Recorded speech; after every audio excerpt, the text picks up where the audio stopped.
अस्सलामुअलैकुम दोस्तों। आज हम बात करने जा रहे हैं कुरुलुश और हान एपिसोड 16 ट्रेलर 3 के बारे में, जहां सबसे बड़ा ट्विस्ट सामने आता है, फातिमा और फ्लावियस की अनएक्सपेक्टेड शादी। क्या ये हकीकत है या किसी सियासी चाल का हिस्सा? आज हम इस ट्रेलर का हिस्टोरिकल एनालिसिस, कैरेक्टर डेवलपमेंट और फ्यूचर प्रेडिक्शंस डिटेल में डिस्कस करेंगे। ट्रेलर का सबसे इमोशनल और पावरफुल मोमेंट वो है जब फ्लावियस अपना माजी छोड़कर ओरहान बे का साथी बन जाता है। उसे पता चल चुका है कि उसके वालिद का कत्ल बाइजेंटाइन्स ने किया था। अब वो टर्क्स का दुश्मन नहीं रहा। ये अलायंस सीधा बाइजेंटाइन सल्तनत के लिए एक बड़ा झटका है। इस डिसीजन से ओरहान बे की पोजीशन और मजबूत हो जाती है। फ्लावियस का इस्लाम कबूल करना सिर्फ मजहबी तब्दीली नहीं, बल्कि सियासी स्ट्रैटेजी भी है। अब जब फ्लावियस टर्क्स के साथ है तो नया विलन एंटर होता है, कमांडर एंड्रियस, इज़निक का नया गवर्नर।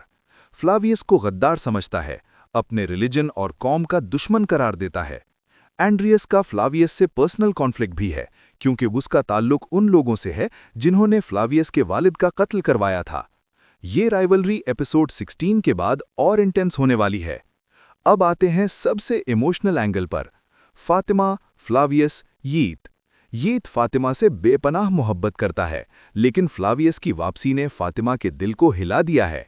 वेडिंग ड्रेस वाला सीन कोई ख्वाब नहीं, ये रियल सीन कंफर्म हो चुका है।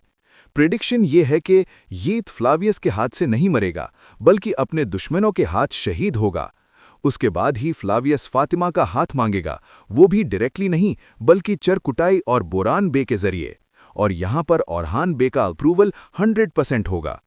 काफी अरसे से सवाल था, क्या शाहिनशाह बे गद्दार है? रियलिटी ये है, वो सीधा गद्दार नहीं, मगर पूरी तरह लॉयल भी नहीं। अक्सर ओरहान बे से इख्तिलाफ करता है, कुछ कबाइल के साथ चुपकर राब्ता रखता है। उसका मुस्तकबिल उसके फैसलों पर डिपेंड करेगा। अगर सुधर गया तो स्टेट के लिए कुर्बानी भी दे सकता है। इस एपिसोड में एक और इम्पोर्टेंट पॉइंट उठाया गया, स्टोरी पेसिंग स्लो हो रही है, बिल्कुल उसी तरह जैसे पहले कुरुलुश ओस्मान में देखा गया था। अननेसेसरी स्टोरी प्रोलॉन्ग करना, साइड कैरेक्टर्स को ज्यादा स्ट्रेच करना। अगर मेकर्स ने इस चीज को कंट्रोल न किया तो ऑडियंस इंटरेस्ट अफेक्ट हो सकता है। फ्लावियस का लिबास टर्किश होगा, आइडेंटिटी चेंज होगी, कैरेक्टर हिस्टोरिकल इंपॉर्टेंस हासिल करेगा। इसका मतलब है कि वो सिर्फ टेम्पररी रोल नहीं, बल्कि लॉन्ग टर्म हिस्टोरिकल पर्सनैलिटी बनने वाला है।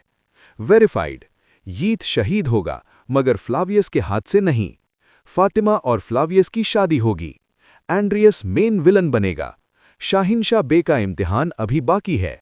ओरहान बे पॉलिटिकल और मिलिट्री तौर पर और मजबूत होगा। दोस्तों, आप क्या समझते हैं? क्या फातिमा का फैसला सही होगा? क्या फ्लावियस वाकई वफादार रहेगा? कमेंट सेक्शन में अपनी राय जरूर दें। वीडियो पसंद आए तो लाइक, शेयर और सब्सक्राइब करना मत भूलिए। अल्लाह हाफिज।